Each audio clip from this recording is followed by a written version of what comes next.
Hello दोस्तों, नमस्कार। आप लोगों का ऑल इंडिया स्टडी में स्वागत है। मेरे प्रिय भाइयों बहनों, आइए आज हम पढ़ेंगे सीटेट में हिंदी पेडागोजी सेक्शन। देखिए, सीटेट में जो पेडागोजी सेक्शन होता है हिंदी का 20 से 22 क्वेश्चन पेपर में पूछे जाते हैं, सिर्फ पेडागोजी से। ठीक ना। तो पेडागोजी बहुत महत्वपूर्ण है सीटेट में हिंदी के लेवल पर। तो आइए हम लोग आज उसी का दूसरा टॉपिक देखेंगे। पहला टॉपिक हम लोग कवर करा चुके हैं। अगर आप लोग नहीं देखे जाकर के वीडियो को ज़रूर देख लीजिएगा। दूसरी टॉपिक यह है, दूसरी टॉपिक का नाम क्या है? तो देखिए, इसका नाम है भाषा शिक्षण के सिद्धांत। तो आइए हम लोग देखते हैं प्रश्न नंबर 1। देखिए, प्रश्न नंबर 1 है, भाषा शिक्षण का अनुकरण का सिद्धांत किस अवधारणा पर सबसे अधिक बल देता है? तो देखिए, ऑप्शन नंबर 1 है, बालक केवल रटकर भाषा सीखता है। देखिए, यहाँ पर रटने वाली बात तो है ही नहीं, तो ये पूरा गलत हो गया। बी कह रहा है, बालक अपने परिवेश में मौजूद वयस्कों और सहपाठियों की भाषा सुनकर तथा उसका अनुसरण करके भाषा सीखता है। ये बात तो ठीक लग रही है। अगला देख लेते हैं, भाषा केवल औपचारिक शिक्षण द्वारा सीखी जाती है। देखिए, औपचारिक शिक्षण द्वारा नहीं, भाषा तो औपचारिक भी होती है, अनौपचारिक भी होती है। अनौपचारिक का मतलब होता है कि घर पर, बाहर पर, कहीं भी सीखी जाने वाली भाषा को अनौपचारिक कहते हैं। औपचारिक भाषा वही होती है सिर्फ जो विद्यालय में एक क्रमबद्ध तरीके से सीखी जाती है। ठीक ना। तो इसलिए तो गलत हो जाएगा। और डी है, शिक्षक को बालक के सामने कभी बोलना ना चाहिए। ये बात तो एकदम गलत है। तो देखिए, ऑप्शन नंबर इसका बी करेक्ट हो जाएगा। कह रहा है, बालक अपने परिवेश में मौजूद वयस्कों और सहपाठियों की भाषा सुनकर और उसका नकल करके सीखता है। ठीक ना। आइए प्रश्न नंबर 2 देखेंगे। देखिए, प्रश्न नंबर 2 है, क्रियाशीलता का सिद्धांत भाषा कक्षा में लागू करने का सबसे प्रभावी तरीका कौन सा है?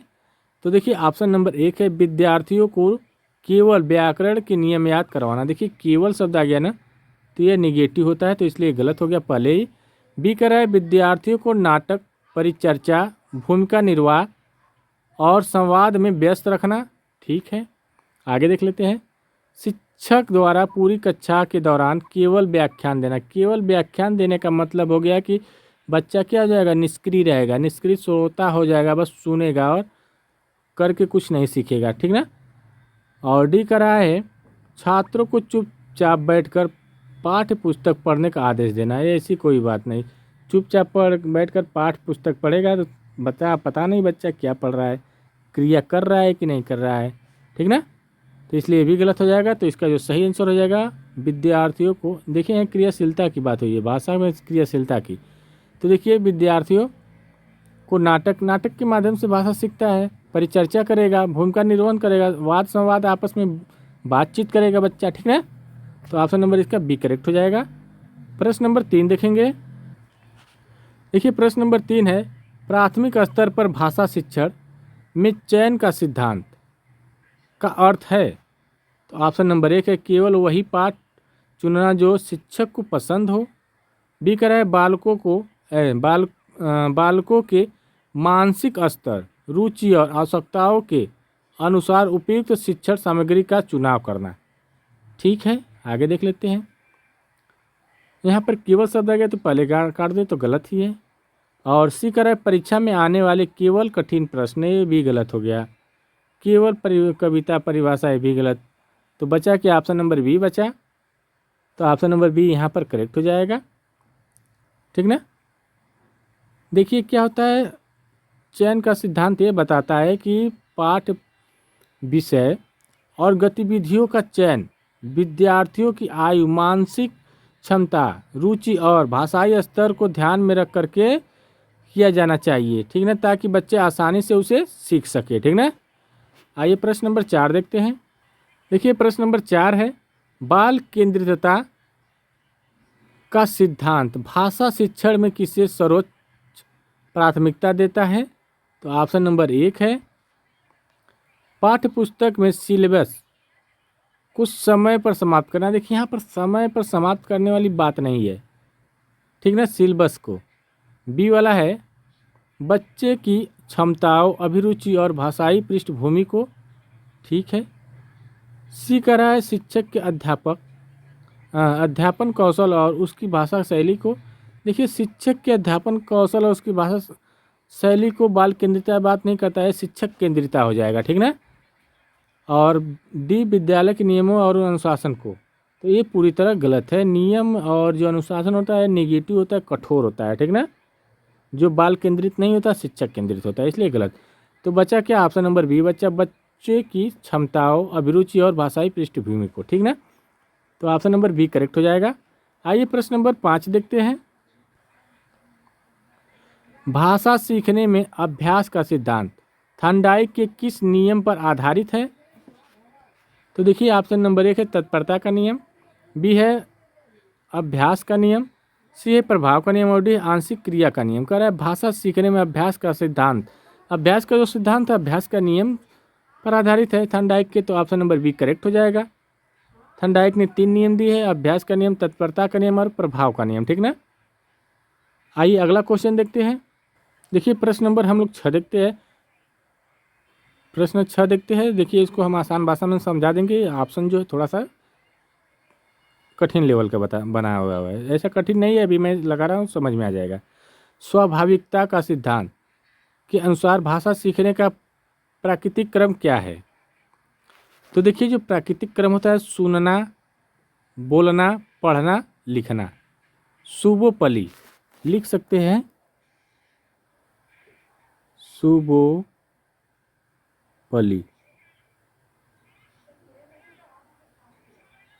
ठीक ना। तो सुबोपली का मतलब सुनना, बोलना, पढ़ना, लिखना, ये क्रम होता है। तो देखिए सुनना यहाँ पर है, बोलना यहाँ पर है, पढ़ना यहाँ, लिखना ये। तो इसका जो सही जवाब ऑप्शन नंबर बी हो जाएगा।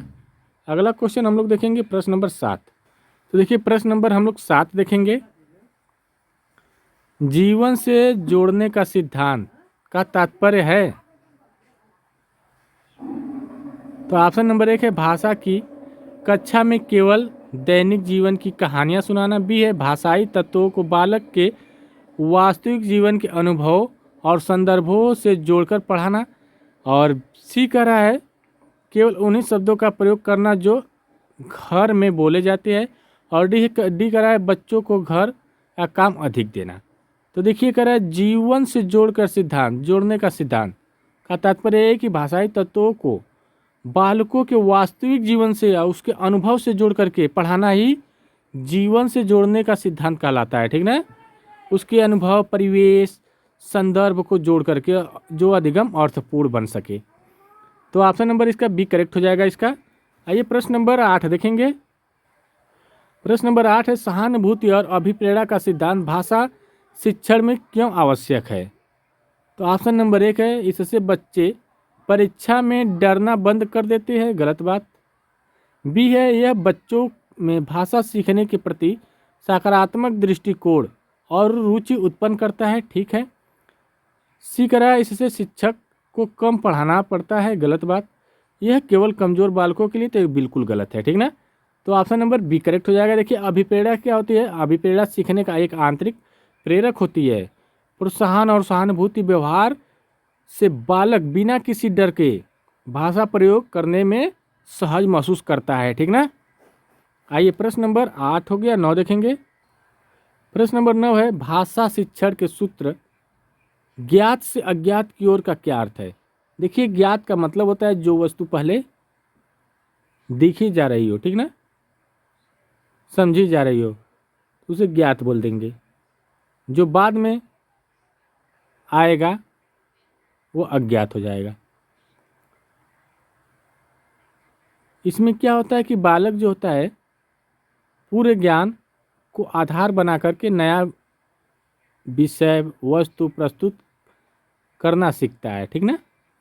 तो ऑप्शन नंबर 1 जो बात बच्चे जानते हैं उससे शुरुआत करके नए ज्ञान की ओर बढ़ते हैं, ठीक है, बिल्कुल ठीक लग रहा है। बी कह रहा है पहले कठिन व्याकरण का नियम। देखिए ज्ञात में पहले विशिष्ट नहीं आता है, ज्ञात से अज्ञात की बात कर रहा है। अगर अज्ञात से ज्ञात की ओर आता है तो व्याकरण का नियम पहले आता, ठीक ना, फिर बाद में उदाहरण आता, ठीक ना। तो इसलिए ये गलत हो गया। अज्ञात तत्वों को पढ़ाकर ज्ञात तत्वों को छोड़ देना। कैसे भाई, छोड़ने वाली कहाँ से बात आ गई यहाँ पर? और डी करा केवल आ गया तो गलत। तो ऑप्शन नंबर एक करेक्ट हो जाएगा। देखिए यहाँ से सही रहे, क्योंकि जो बात बच्चे जानते हैं उनको जोड़ करके नए तत्वों को ज्ञान को एकत्रित करना, जोड़ना, ज्ञान सीखना ही ज्ञान को बढ़ावा देना, ठीक ना, वही होता है। आइए प्रश्न नंबर 10 देखेंगे। मूर्त से अमूर्त की ओर शिक्षण सूत्र का सटीक प्रयोग कौन सा सही है? मूर्त का मतलब जो वस्तु देखी गई हो, वस्तु ठोस वस्तु। अमूर्त की ओर जो वस्तु नहीं देखी गई हो, काल्पनिक हो, ठीक ना। पहले व्याकरण के नियम रटना, फिर वाक्य बनवाना। यहाँ तो ये होगा नहीं, ठीक ना। करा है पहले वास्तविक वस्तु चित्र दिखाकर सिखाना। देखिए यहाँ पर मैं बता दिया, फिर उसके बाद अमूर्त अवधारणा स्पष्ट करना, ठीक है। तो ऑप्शन नंबर इसका बी करेक्ट हो जाएगा। केवल बोर्ड के परिभाषा का गलत, केवल कहानी सुना चित्र, ये भी बिल्कुल गलत है, ठीक ना। आइए प्रश्न नंबर 11 देखेंगे। देखिए वीडियो अच्छी लग रही है तो चैनल को लाइक शेयर सब्सक्राइब आप लोग जरूर करिए। प्रश्न नंबर 11 है, आगमन से निगमन की ओर सूत्र के अंतर्गत भाषा शिक्षण में क्या किया जाता है? तो देखिए आगमन से निगमन की ओर बात कर रहा है, तो सूत्र के अंतर्गत जो भाषा शिक्षण में, तो देखिए आगमन विधि जो होती है वह उदाहरण से नियम की ओर चलती है, पहले ये बात जान लीजिए। और निगमन विधि होती है नियम से उदाहरण की ओर चलती है। तो यहाँ आगमन से निगमन की ओर बात कर रहा है, तो ऑप्शन नंबर एक है, सबसे पहले नियम बताए, गलत बात। आगमन में पहले नियम नहीं बताना है, पहले उदाहरण। बी वाला, सबसे पहले विभिन्न उदाहरण प्रस्तुत किए जाते हैं, फिर नियम का सामान्यीकरण होता है। तो ये बात ठीक है, ठीक ना। आइए प्रश्न नंबर अगला देख लेते हैं। प्रश्न नंबर 12 है, भाषा शिक्षण में व्यक्तित्व विभिन्नता का सिद्धांत शिक्षक से क्या अपेक्षा करता है? तो ऑप्शन नंबर एक है, सभी बालकों के लिए एक ही कठोर शिक्षण विधि का प्रयोग करें। बी है, बालकों की व्यक्तिगत क्षमताओं, गति और समस्याओं को ध्यान में रखकर विविध शिक्षण रणनीतियाँ अपनाएं। सी है, केवल प्रतिभाशाली बालकों पर ध्यान दे। और डी है, मंदबुद्धि बालकों को कक्षा से अलग बैठाए। तो देखिए यहाँ मंदबुद्धि बालक और प्रतिभाशाली बालक, ये तो बिल्कुल गलत है। सभी बालकों को कठोर शिक्षण विधि, ये तो पहले गलत हो गया, ठीक ना। तो देखिए व्यक्तिगत विभिन्नता का मतलब होता है जो बच्चे होते हैं सभी का विभिन्नता अलग अलग होती है, अलग अलग व्यक्तिगत विभिन्नता होती है, ठीक ना। देखिए हर बच्चा अलग गति से और ढंग से सीखता है, ठीक ना। कोई बच्चा बहुत तेज़ी से सीखेगा, कोई स्लो सीखेगा, तो वही व्यक्तिगत विभिन्नता होती है, ठीक ना। तो देखिए ऑप्शन नंबर बी है, बालकों की व्यक्तिगत क्षमताओं, गति और समस्याओं को ध्यान में रखकर विविध शिक्षा रणनीतियाँ अपनाना, ठीक ना। अगला क्वेश्चन देखेंगे, रुचि का सिद्धांत भाषा शिक्षण को कैसे प्रभावी बनाता है? तो ऑप्शन नंबर एक है, यह केवल खेल कूद तक सीमित रहता है, गलत बात। बी कह रहा है, जब विषय में बालक की रुचि जागृत होती है तो वह ध्यान केंद्रित करके और आनंद लेकर सीखता है। सी कह रहा है, यह शिक्षक के काम को बढ़ा देता है। और डी कह रहा है, इससे भाषा का व्याकरण गौड़ हो जाता है। तो गौड़ वाली बात तो गलत है, एक कम वाली बात भी गलत है।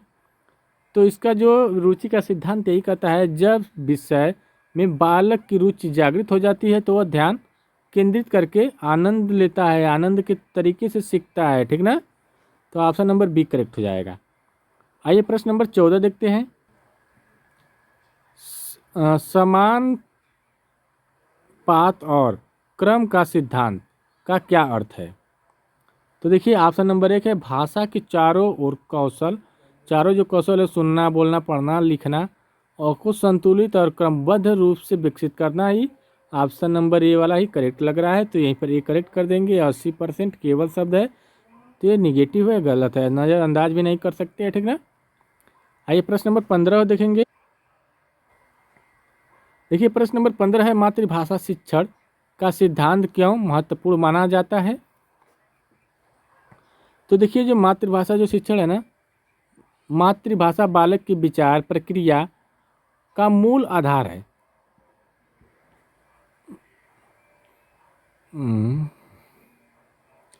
ठीक है। मातृभाषा का मजबूत आधार अन्य भाषाओं को सीखने में सहायता प्रदान करता है। अगर मातृभाषा याद है तो उसी की सहायता से हम अन्य भाषा सीखते हैं, ठीक ना। तो इसका जो सही जवाब ऑप्शन नंबर ए हो जाएगा, ठीक। क्योंकि बालक मातृभाषा में ही अपने विचारों को सहजता से अभिव्यक्त और ग्रहण कर सकता है। आइए प्रश्न नंबर 16 देखेंगे। भाषा शिक्षण में पुनरावृत्ति का सिद्धांत किस बात पर जोर देता है? तो देखिए ऑप्शन नंबर 1 है पाठ को बिना समझे 10 बार रटना, गलत बात। बी कह रहा है सीखे गए ज्ञान, शब्दावली और भाषाई प्रयोग का समय समय पर अभ्यास और दोहराव करना, ये बात बिल्कुल ठीक है और ये सब बिल्कुल गलत है। प्रश्न नंबर 17 देखेंगे। देखिए प्रश्न नंबर 17 है, देखिए उससे पहले आप लोग वीडियो अच्छी लग रही है तो चैनल को आप लोग लाइक शेयर सब्सक्राइब जरूर कर दीजिए। आपका एक मोटिवेशनल हमें बहुत मोटिवेट करता है, ये समझ लीजिए, आपका लाइक शेयर सब्सक्राइब। प्रश्न नंबर 17 है बहुभाषिकता को भाषा शिक्षण में किस रूप में देखा जाना चाहिए? तो देखिए जो बहुभाषिकता है ना, यह भाषा शिक्षण में एक समृद्ध संसाधन के रूप में देखा जाना चाहिए, ठीक ना। अनावश्यक बोझ और अक्षमता और रुकावट के रूप में तो बिल्कुल नहीं। तो ऑप्शन नंबर इसका बी हो जाएगा, एक समृद्ध संसाधन के रूप में देखा जाना चाहिए। एनसीएफ 2005 के अनुसार कक्षा में बहुभाषिकता एक बाधा नहीं है बल्कि एक महत्वपूर्ण संसाधन है जो भाषाई समृद्धि को बढ़ावा देती है, ठीक ना। आइए प्रश्न नंबर 17 देखेंगे, 17 हो गया, 18 देखेंगे। सुगम से कठिन की ओर सूत्र के अनुसार शिक्षक की सबसे पहले क्या पढ़ाना चाहिए? सुगम से, तो सुगम से मतलब सरल पहले पढ़ाइए, फिर व्यवहारिक और बालक के परिचित शब्द का वाक्य, ठीक ना। तो ऑप्शन नंबर यहाँ पर बी हो जाएगा, जटिल पहले नहीं पढ़ा सकते, अमूर्त तो नहीं है, मूर्त होता है तो समझ में आता, कठिन तत्सम शब्द एकदम नहीं, ठीक है। हमेशा क्या करना चाहिए शिक्षक को? शिक्षण देते वक्त सरल और सुगम बातों से शुरू करना चाहिए ताकि बच्चा को आत्मविश्वास पैदा हो, फिर वो धीरे धीरे जटिल और धारणाओं की ओर बढ़ता जाए, ठीक ना। आइए प्रश्न नंबर 20 देखेंगे। प्राथमिक स्तर पर भाषा शिक्षण का मुख्य उद्देश्य क्या होना चाहिए? देखिए जो प्राथमिक स्तर पर, तो ऑप्शन नंबर 1 केवल आ गया तो पहले काट दो, आंख करके। बी कह रहा है बच्चों को विभिन्न संदर्भों में भाषा का प्रभावी प्रयोग करने योग्य बनाना, ये बात तो ठीक है। यह व्याकरण से नियम की ओर तो गलत बात, कंठस्थ भी निगेटिव शब्द है, केवल सुंदर लिखावट से होगा नहीं, तो ऑप्शन नंबर बी करेक्ट हो जाएगा। आइए प्रश्न नंबर 20 देखेंगे। संबद्धता का सिद्धांत क्या दर्शाता है? प्रिंसिपल ऑफ करेक्टलेशन,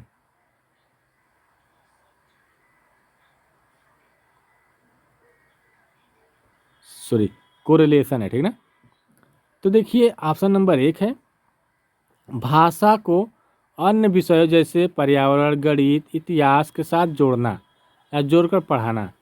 तो देखिए सही बात है, भाषा को सभी विषयों के साथ जोड़कर पढ़ाना चाहिए, तो बात ठीक है। केवल शब्द निगेटिव संबंध न हो ऐसी कोई बात नहीं है। यहाँ पर परीक्षा पाठ्य पुस्तक से संबंध, यहाँ पर ये शब्द निगेटिव है, ठीक है। भाषा केवल भाषा की ही कक्षा तक सीमित नहीं है बल्कि गणित में, विज्ञान में, हर जगह पढ़ाते समय भाषा का प्रयोग होता है, ठीक ना। आइए प्रश्न नंबर 21 देखेंगे।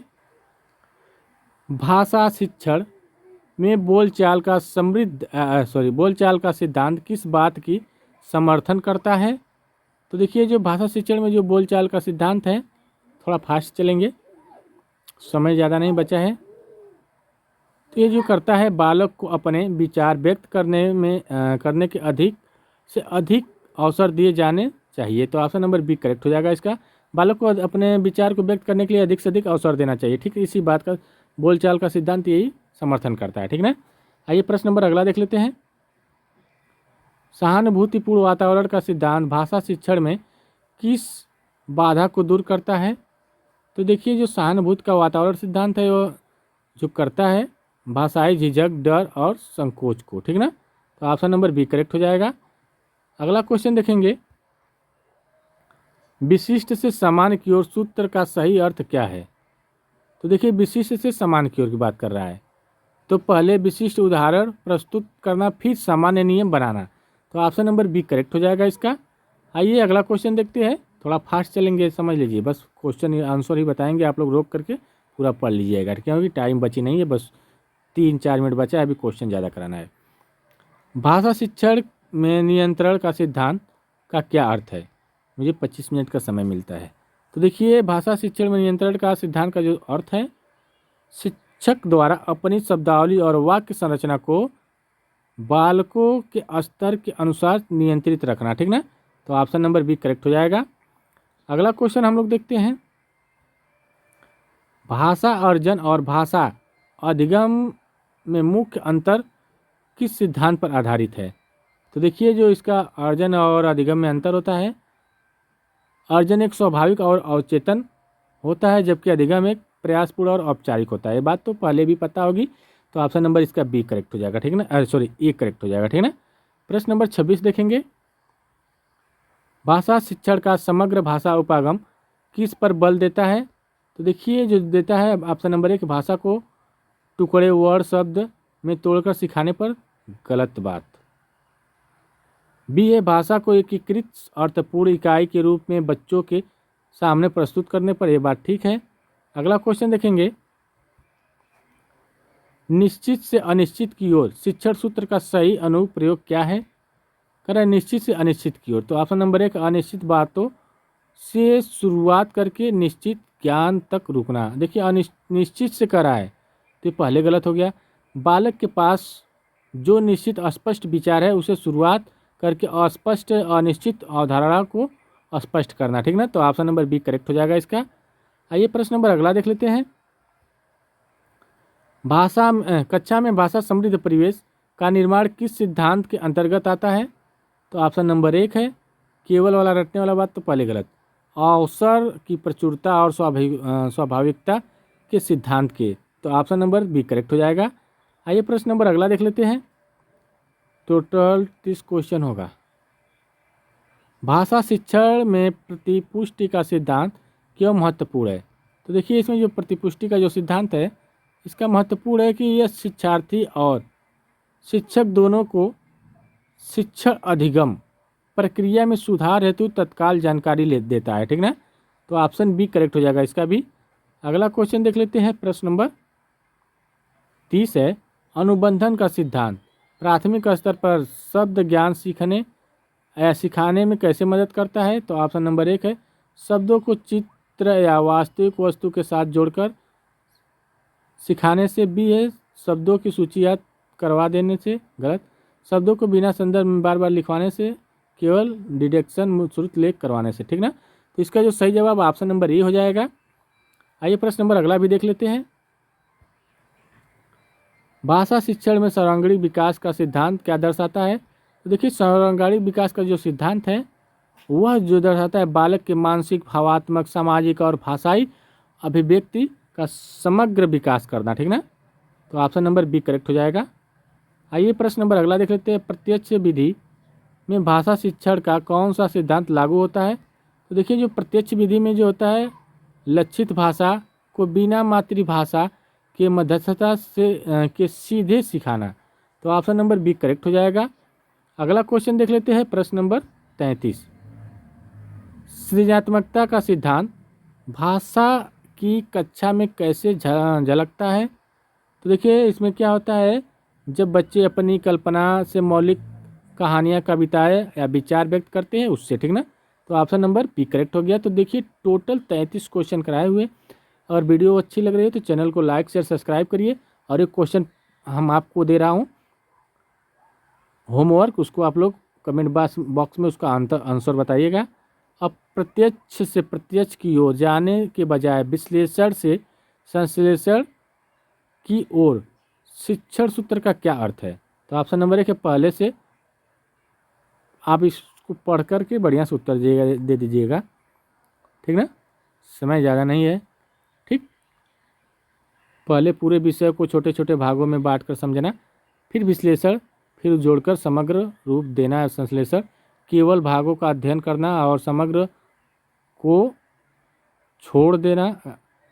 और सी है, सीधे अंतिम निष्कर्ष पर पहुंच जाना। और डी है, केवल परिभाषाओं को याद कर लेना। तो इसमें से जो आंसर सही होगा उसका ऑप्शन 34 लिख करके, और जो ऑप्शन सही है उसका नंबर लिखिए, ये सही है तो ए, बी है तो बी, ठीक ना। तो देखिए वीडियो अच्छी लगी तो चैनल को आप लोग शेयर सब्सक्राइब पर जरूर करिए। मिलते हैं अगले वीडियो में, तब तक के लिए नमस्कार।